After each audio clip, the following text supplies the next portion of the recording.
11 de la mañana con 19 minutos en todo el país. Como ya hemos hablado y muchos de ustedes ya saben, hoy es 20 de mayo, se cumple la tradicional Marcha del Silencio. Esta es la edición número 30. La consigna de este año es 30 veces nunca más, sepan cumplir dónde están. Y se toma, bueno, esta fecha del 20 de mayo porque coincide con la fecha en la que fueron encontrados los cuerpos de Selmar Michelini y Héctor Gutiérrez Ruiz. Pero más allá de esos detalles que pueden tener explicaciones de por qué el 20 de mayo, por qué las marchas, etcétera, lo que es importante es que esta movida silenciosa no se calle nunca. Y que se mantenga con ese silencio ensordecedor, pidiendo por verdad, por justicia, por memoria, por nunca más. Para hablar de este tema, que obviamente es muy opinable, es un tema muy delicado, muy doloroso, pero que evidentemente es una piedra en el zapato que todavía sigue molestando en los pies. Nos acompañan Jessica Anís y Raquel Hernández, dos conocidas activistas de aquí de Maldonado, que integran estos colectivos y que cada 20 de mayo y cada día del año nos recuerdan de que esta lucha debe seguir viva. Bienvenida Raquel, bienvenida Jessica. Muchas gracias por recibirnos. Un gusto que nos acompañen. Gracias, Marcelo. Un placer. Gracias por el espacio de difusión, por la sensibilidad que siempre han tenido para difundir esto. Con respecto a lo que estabas diciendo, que es controversial la fecha, que es opinable y demás. No digo el hecho, ¿no? El tema de los detenidos desaparecidos es un tema polémico. Es un tema polémico, pero yo quiero hacer hincapié en esto justamente, porque es totalmente apolítico partidario. Es profundamente político, pero no partidario. ¿Por qué razón? Selmar Michelini y Gutiérrez Ruiz, los dos fueron asesinados juntos. Los secuestran en Buenos Aires y los asesinan. Selmar Michelini, del Partido Colorado, ballista, profundamente ballista, recientemente ingresado al Frente Amplio. Gutiérrez Ruiz, Partido Nacional, era el presidente del Parlamento y lo asesinan. Wilson Ferreira Aldunate se salvó en el anca de un piojo porque le avisaron y pudo zafar. Era otro de los muertos que iba a haber el 20 de mayo.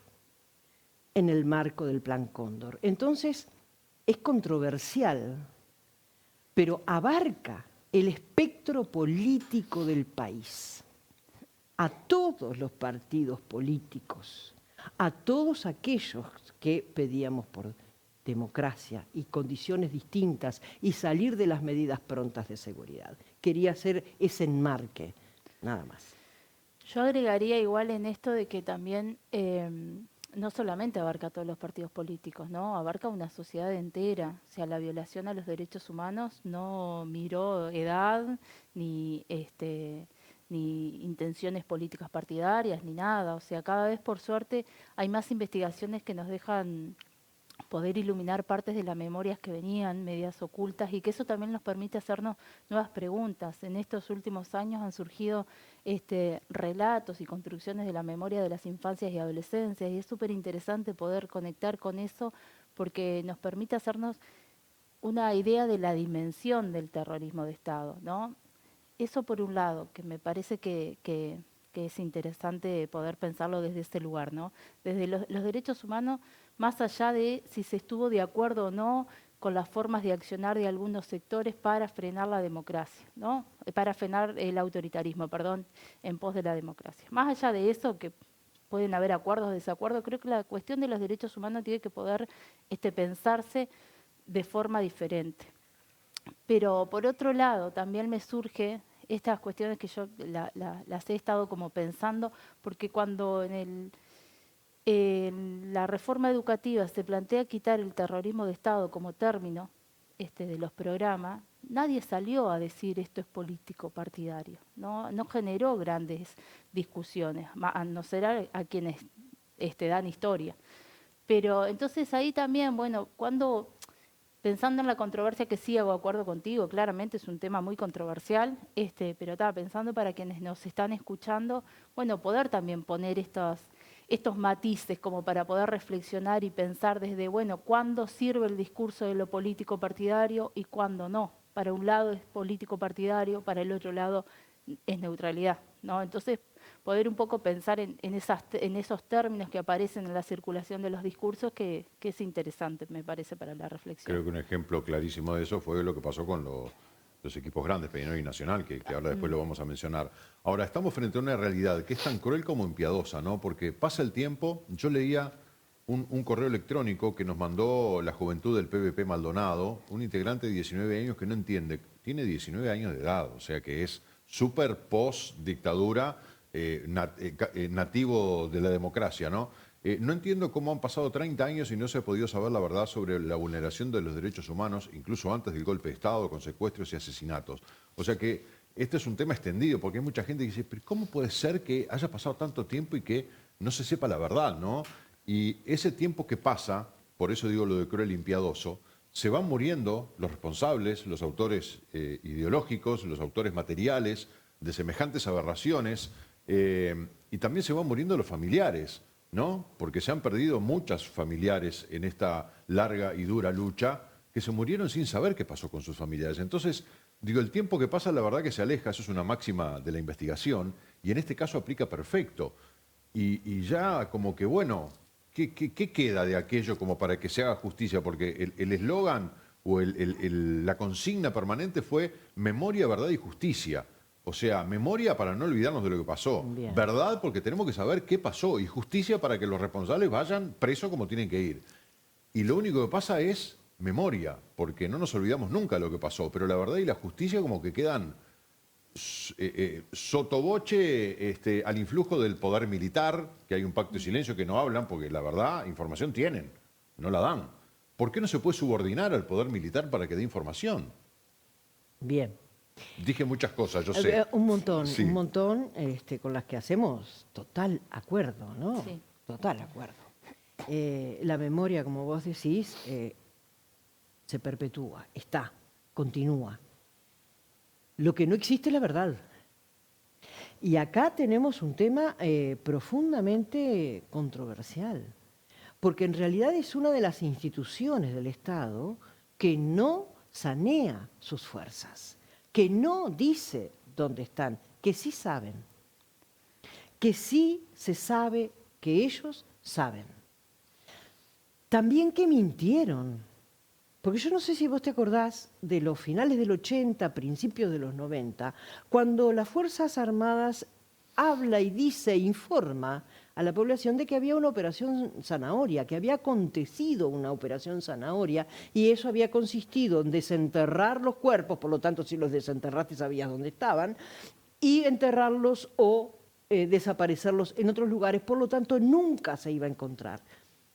Y con el paso del tiempo y las investigaciones de los antropólogos, se constata de que eso es una profunda mentira. No existió ninguna operación zanahoria porque los restos están apareciendo en los lugares de detención, en los lugares de tortura, en los lugares de muerte. Entonces, ahí tenés un serio y grave problema para la democracia uruguaya. Si una institución tiene un pacto de silencio, entonces está de espaldas a la democracia. Porque es como si el Poder Judicial mintiese, es como si ANEP mintiese, es como si cualquier institución del Estado te miente y no pasa nada. Yo creo que estos pueden ser buenos tiempos. Estoy profundamente convencida de que pueden ser buenos tiempos. ¿Por esa renovación de la confianza que se hace cada vez que empieza un nuevo gobierno? Porque no ya solamente estuvo porque 3 veces el Frente Amplio en el gobierno y pudo avanzar, pero hasta ahí. Bien, sí, de cualquier manera, el discurso de asunción de la nueva presidencia, del nuevo grupo presidencial, presidente y vicepresidente, habla sobre el tema. Se expresa y dice, y tiene un gesto, otro gesto más, que es en la marcha que va hacia la casa presidencial, se detienen Sí, se baja y va a hablar con los familiares. en una actitud El de presidente Orsi. absoluto respeto, los dos. Es más, quien hace detener el auto es la vicepresidenta, y ahí bajan los dos. Entonces, esas señales nos dan una esperanza.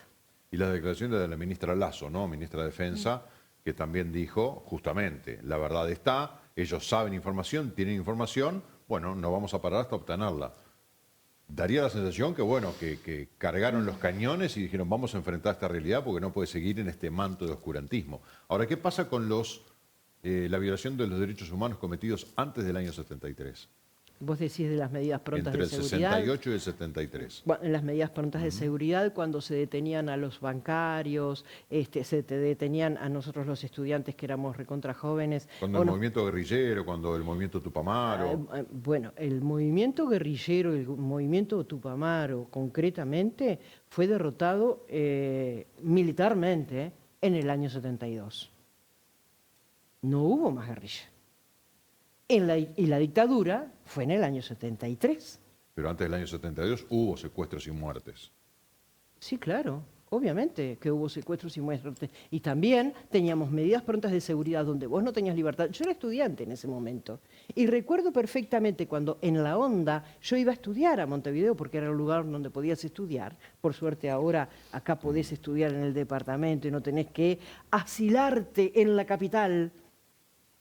Y sistemáticamente, todos los días, nos paraban en la onda. Yo tenía 17 años, nos paraban y nos cacheaban hombres y mujeres, y éramos trabajadores, éramos estudiantes. Esas eran las medidas prontas de seguridad, cuando detenían a los bancarios masivamente, cuando aterrorizaban, cuando apuñalaban a los dirigentes políticos. Vivíamos bajo medidas prontas de seguridad, cero libertad individual, cero libertad sindical. Eso es una brutal represión a la población. Surge la guerrilla, es derrotada.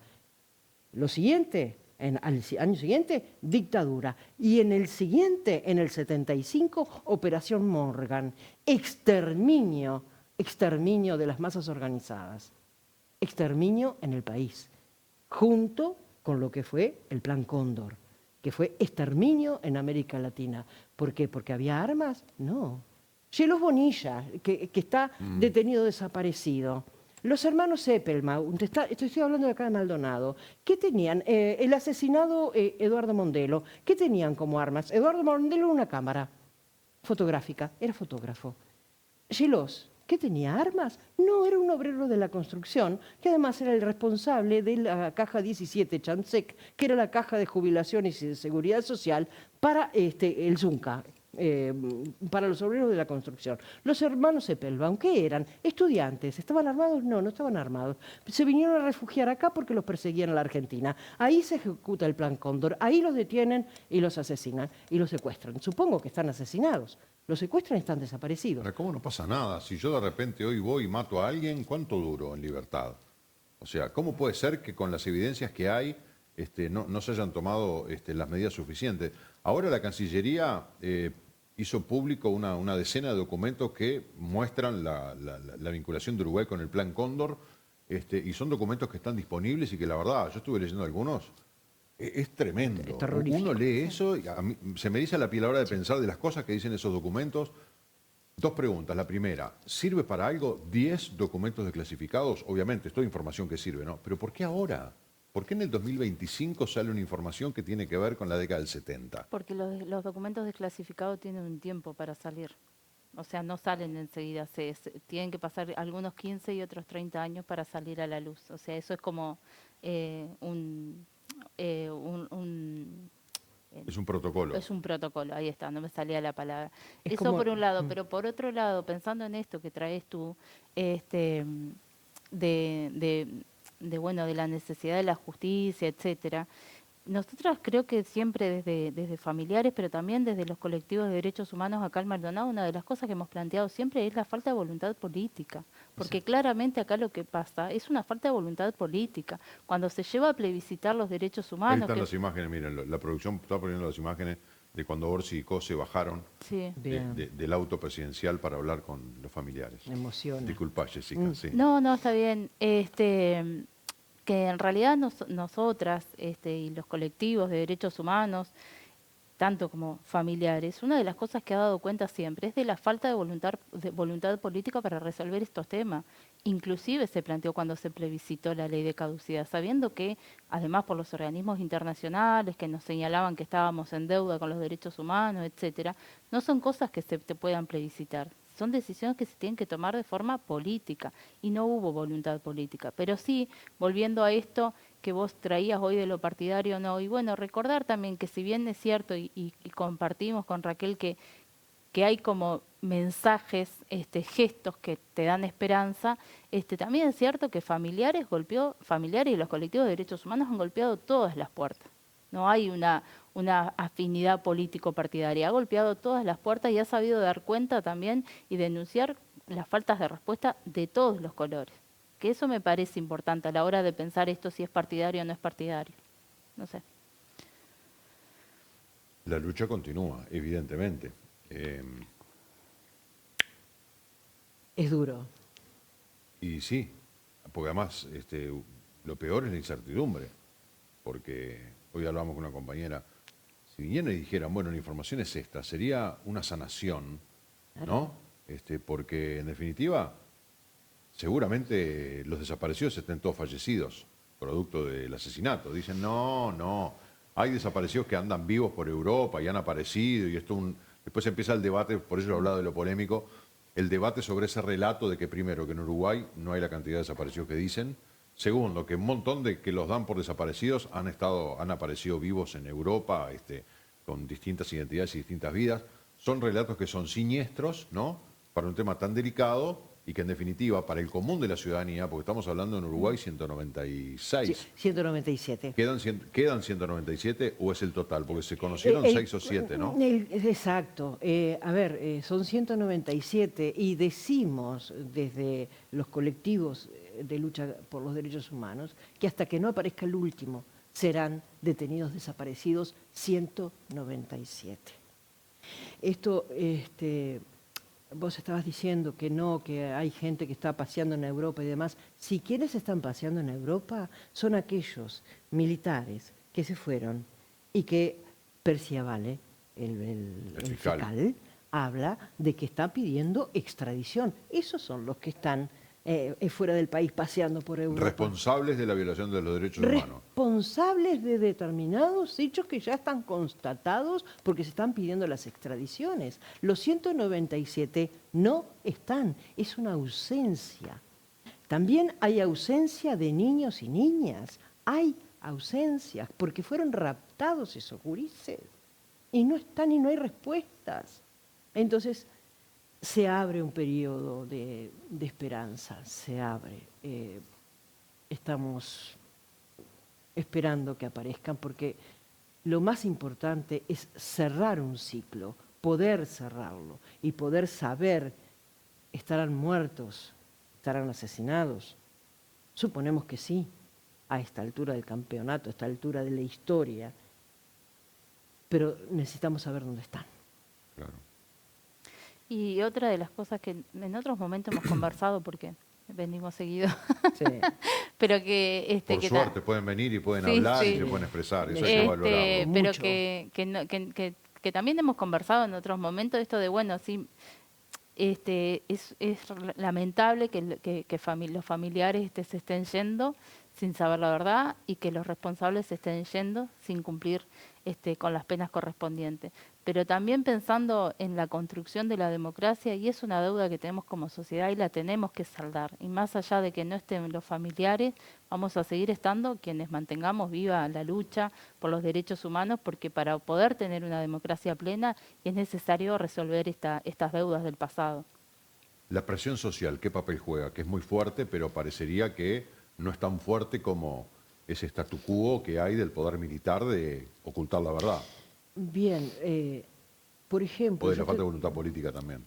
Sí, claro, pero a ver, en Maldonado, cuando empezamos las marchas, éramos pocos que concurríamos a la esquina de Selmar, Michelini y Gutiérrez Ruiz, que es donde nos concentramos.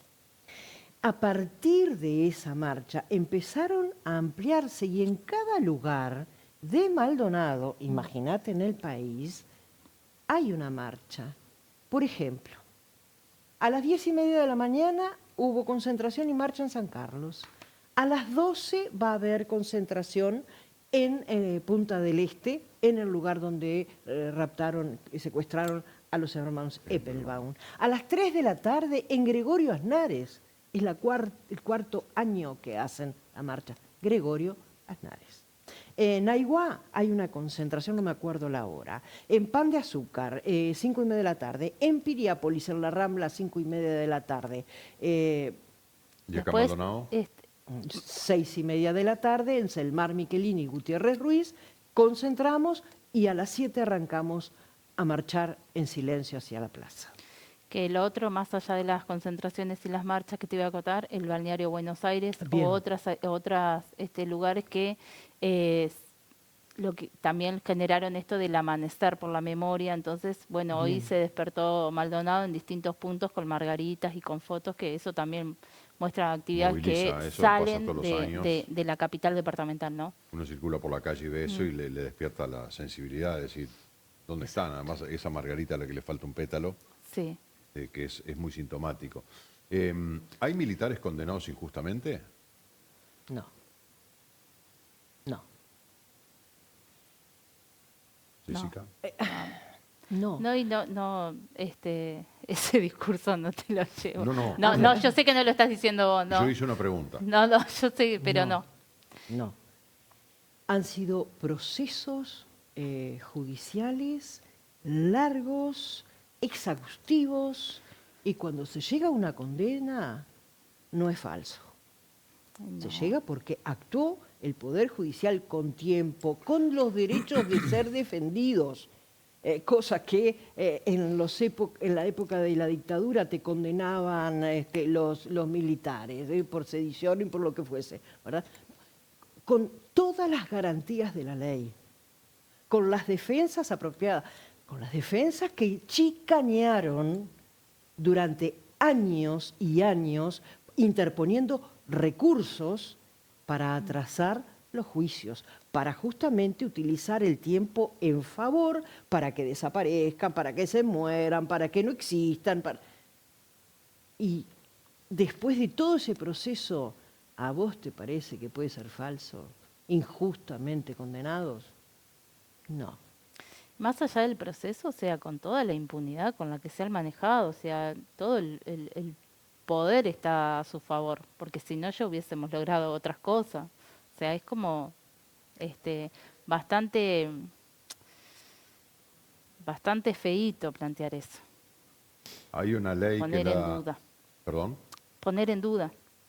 Hay una ley que es la 18.596 de septiembre del año 2009 de reparación a las víctimas de la actuación ilegítima del Estado entre junio del 68 y febrero del 85. Habla básicamente de esas pensiones reparatorias hereditarias, un dinero que se paga, hereditarias digo porque algunos dicen, mirá, las pensiones hereditarias, es un dinero en unidades indexadas que se destina al colectivo de familiares por única vez.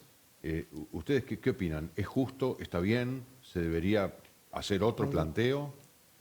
¿Puedo? Bien. A ver. Pensiones reparatorias. ¿Reparatorias de qué? Quiero decir, para mí es algo irreparable, pero... Reparatorias. Existe una ley del año 2009, Sí. ¿no? Sí. ¿Reparatorias de qué? Del daño sufrido en detención, en torturas, siendo víctimas de terrorismo de Estado. Hay una reparación a ese periodo. Ahora, esa ley está unida a lo que pueden ser tus derechos civiles jubilatorios. Entonces, la gente que cobra esas pensiones reparatorias tiene que renunciar a la jubilación por derecho adquirido de sus trabajos.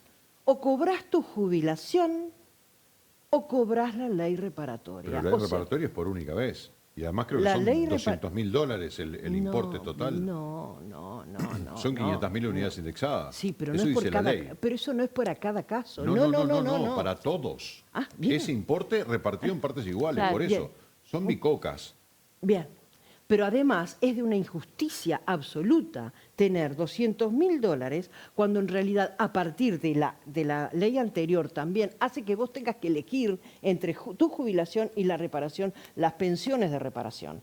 Y esto otro de $200.000 es nada, absolutamente nada, porque además, ¿cómo reparás los daños, Yo iba a decir, ni 200.000 ni 200.000 millones de dólares reparan. los daños causados en tu físico, las muertes prematuras. A ver, los presos políticos sabemos que mueren en un promedio de 10 años antes de lo que podrían haber fallecido, producto de esos 10 años de encierro, de torturas, de cosas salvajes. Ahora, esta es una ley que surge en el gobierno del Frente Amplio. Sí, sí. Son esas cosas como decir, nunca esperé que esto pasara en un gobierno de izquierda, ¿no? Porque en definitiva significa como, bueno, Yo creo que en esto y hay algo que me parece que es importante poder también traer. Por un lado, o sea, la reparación tiene que ver con esto de que claramente muchos quedaron fuera de sus puestos de trabajo debido a la cárcel, debido a los antecedentes que se generó en la sociedad, no, o sea, les costó muchísimo poder conseguir un trabajo, algunos profesionales que no pudieron volver a ejercer, en fin. Hay como una reparación que tiene que ver con eso. Bueno, no pudiste hacer una vida normal de trabajo para sostenerte después. Pero hay otra cosa, que cuando se instala esto de la reparación y las discusiones en torno a la reparación, que me parece importante que quienes estamos acá dentro del movimiento de los derechos humanos, sabemos que esto se recibió con muchísima controversia, que para quienes eran beneficiarios de esa reparación no les fue fácil aceptar la reparación a los que aceptaron. Bien, Generó bien. mucho dolor, porque implicaba hasta traicionarse a sí mismo, y esto la gente no lo sabe. Pero quienes estamos adentro, militando y acompañando desde hace años, sabemos que generó discusiones enormes en torno a los expresos políticos, en esto de traicionarse a sí mismo o de pensar que aceptándolo podían generar no sé, que la tranquilidad de los gobiernos. Entonces, son cosas que fueron muy dolorosas, que no es que la gente dijo, ay, qué bueno, me van a pagar y voy tranquila a cobrar porque lo que quería era plata, ¿no? Fueron cosas muy dolorosas que generaron discusiones enormes. ofensivas, diría yo. Claro,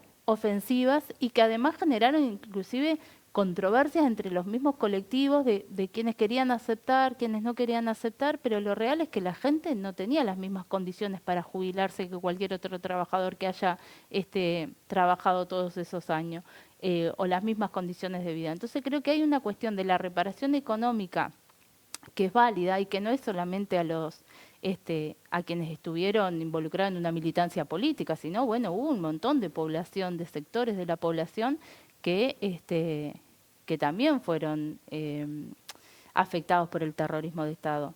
Eso por un lado, que sí, no me parece algo malo, la verdad, no me parece algo que sea negativo, que se intente reparar económicamente lo que fue tu trayectoria laboral. Pero después, claro, está la otra cuestión que tiene que ver con lo ético, con lo humano, y que generó muchísimas controversias, y que me parece que está bueno poder decirlo, porque así saca del foco esto de reciben la plata, ¿no? Porque queda como todo solamente en la plata, y en realidad adentro de los movimientos y adentro de los colectivos fue algo muy doloroso.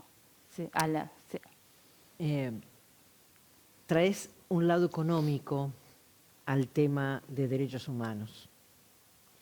Y también hay que recordar que en los años de dictadura las Fuerzas Armadas entraban a llevar detenidos a tu casa, arrasaban con todo lo que había, con las bibliotecas, con los discos, con los muebles. En el caso de mi suegro, pudo rescatar la escritura de la casa que estaba en el cuartel de... había una habitación llena de escrituras, por supuesto, robadas de los detenidos desaparecidos, exiliados y demás. Él lo pudo recuperar porque se plantificó y empezó a revisar dentro de ese monumental cuestiones de documentos. Logró rescatar eso, porque todo eso también es un robo a todo lo que era la población. O sea que no solamente fueron presos, quedaron sin nada, quedamos sin nada. Y los que nos íbamos, como decía Citarrosa, 20 kilos de la valija va tu vida y es todo lo que tenés, porque todo quedó acá. Entonces, la reparación económica alcanza cuando se quedaron con tu casa, con tu vida. Además, nada esto de menos. los quienes eran estudiantes, por ejemplo, no podían volver a estudiar, o sea, por ende quedaron sus carreras o terminar sus Sí, sí, les estudios truncaron la secundarios vida. en una pausa hasta poder volver a retomar, ¿no?